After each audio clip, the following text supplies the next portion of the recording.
Halo guys, Assalamualaikum warahmatullahi wabarakatuh. Apa kabar? Semoga teman-teman dalam keadaan sehat walafiat. Salam buat keluarga teman-teman di rumah. Salam sepak bola.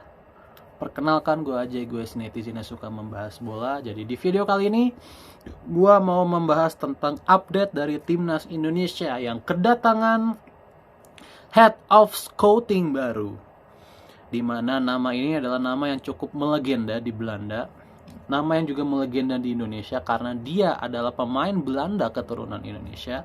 Sebelum dia adalah legenda Belanda keturunan Indonesia, dan nama ini sebenarnya sudah dikaitkan dengan timnas Indonesia dari 1 tahun lalu ya.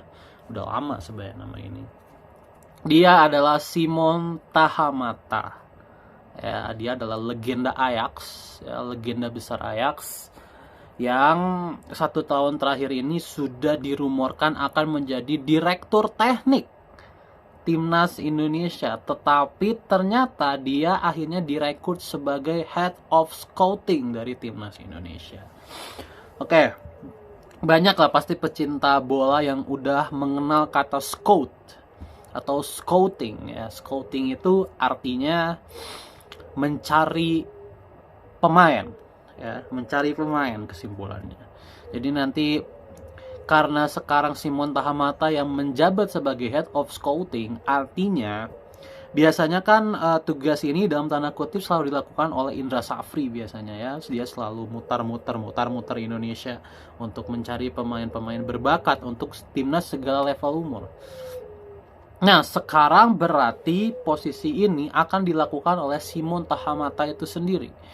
Entah itu pemain lokal atau pemain diaspora. Ya, dia sendiri yang akan keliling-keliling. Ya, dia mungkin bersama timnya ya, tim scoutingnya. Jadi good luck gitu ya untuk Simon Tahamata, selamat datang akhirnya gitu ya, meskipun bukan jadi direktur teknik, tapi pengalaman dia sebagai legenda besar Ajax dan legenda besar Belanda, gue rasa bisa menjadi modal untuk dia mencari pemain-pemain berbakat yang ada di seantero Indonesia ataupun di seantero dunia, yaitu pemain-pemain diaspora kita yang ada di luar. Jadi gue rasa kalau melihat jejak rekamnya ya, rekam jejaknya, dia harusnya mudah memainkan peran ini, mudah harusnya dia melakukan pekerjaan ini. Kenapa? Karena dia relasinya sangat banyak pertama, jadi dia bisa menggayat tim yang menurut dia mungkin available untuk pemain-pemain yang tipikal Asia ya, bisa gue bilang, karena kan grassroots Belanda dengan grassroots Indonesia pasti berbeda ya kan, makanya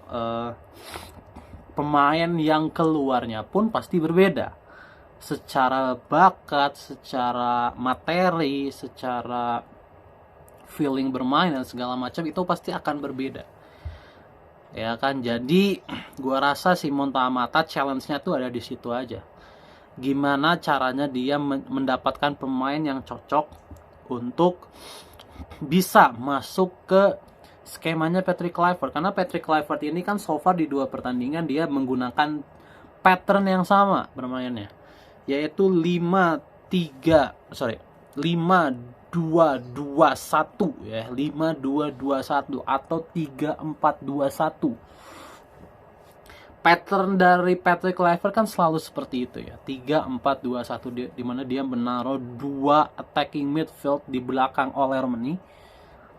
Jadi 2 attacking midfield ini yang akan berperan sebagai attacking playmaker untuk bisa mensuplai Romani atau mensuplai second choice gitu ya. Nah, pemain-pemain ini yang nanti akan dicari. Pemain-pemain yang tipikalnya bisa gue bilang kayak Lili Pali lah. Itu kayak Lili Pali itu mahal sebenarnya, pemain tipikal Lili Pali. Nah, makanya pemain-pemain seperti itu yang mungkin harus bisa dicari oleh Simon Tahamata. Karena kan gini, sekarang itu kan semua harus berjenjang. Kalau timnas Indonesia era Kluivert bermain seperti itu 3-4-2-1, maka bawahnya juga harus bermain seperti itu. Tidak boleh ada yang berubah. Karena kalau merubah filosofi, maka tidak akan berjenjang pemain itu. Kan pemain itu kan butuh otomatik, apalagi kalau bermain di timnas itu kan tidak setiap saat ya, beda dengan di klub. Kalau di klub kan bermain setiap minggu. Tapi kan kalau di timnas itu kan bermainnya mungkin cuma sebulan sekali, sebulan 2 kali gitu ya, paling lama 2 bulan sekali bahkan. Ini kan kalau apa?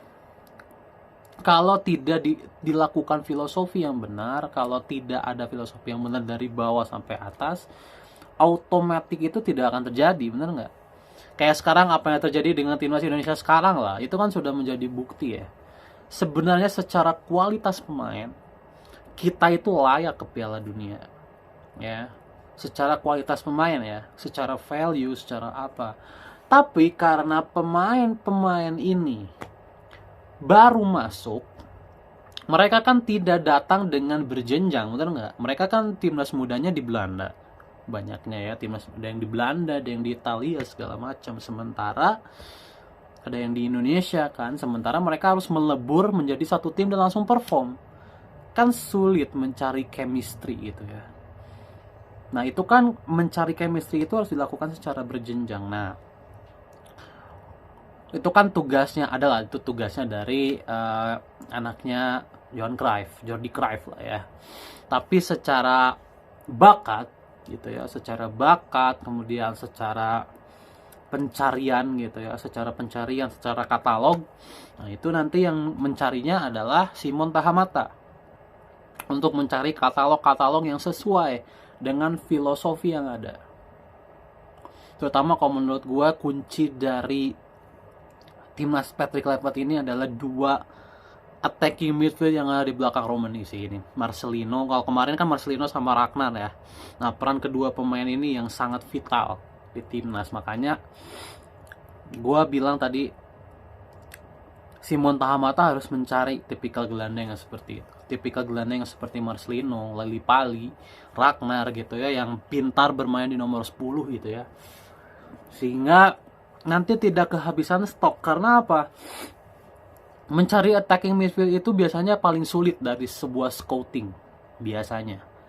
Ya ini mungkin pengalaman gue di Football Manager ya. Ini bukan di pengalaman di aslinya, tapi kalau berkaca dari pengalaman gue kan main Football Manager dari 2010 ya, udah lama, udah 15 tahun. Pemain yang sulit sekali dicari ya, sekali lagi, pemain yang sangat sulit dicari itu ada 2 posisi. Yang pertama adalah AMF, belakang striker, itu sulit sekali dicari.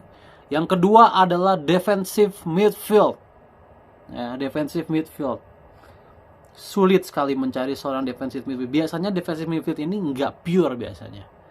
Gue dapatnya biasanya dia mungkin back tengah yang digeser ke depan, atau dia sebenarnya adalah gelandang kreatif tapi harus mengisi posisi gelandang bertahan gitu ya. Jadi susah mencari AMF pure dan DMF pure, itu susah. Beda kalau sayap kanan kiri gitu ya, atau striker gitu ya. Striker itu masih mudah lah, gelandang kreatif masih mudah, back tengah apalagi back tengah segunung biasanya ya kan. Back kanan atau back kiri juga gampang gitu ya. Biasanya yang paling susah itu DMF sama AMF. Dan gua ya pastinya apa yang ada di Football Manager kan pasti berkaca dengan yang apa yang ada di aslinya, bener nggak? Nah makanya kalau kalian lihat juga kan, makanya timnas Indonesia senior aja kan susah mencari DMF. Sebelum datang Joy Pelupesi kan bergantian Nathan, Haye gitu ya, Jenner gitu ya. Kemudian AFF ya, sekarang AMF kita justru banyak gitu ya. Ada Ragnar, ada Marcelino, ada Eliano juga bisa di situ. Sekarang ada Lillipali tambah 1 gitu ya. Jadi untuk gue ini adalah good choice ya, pemanggilan pemain yang dilakukan oleh Kluivert ini good choice. Dan gue harapkan Simon Tahamata bisa bekerja maksimal, karena sekali lagi negara ini sangat luas, pasti akan sangat kesulitan lah secara mobilitas. Secara mobilitas pasti akan sulit untuk mencari ke pelosok-pelosok pemain-pemain yang bisa menjadi potensial untuk dibawa ke timnas Indonesia. Oke? Sukses Simon Tahamata.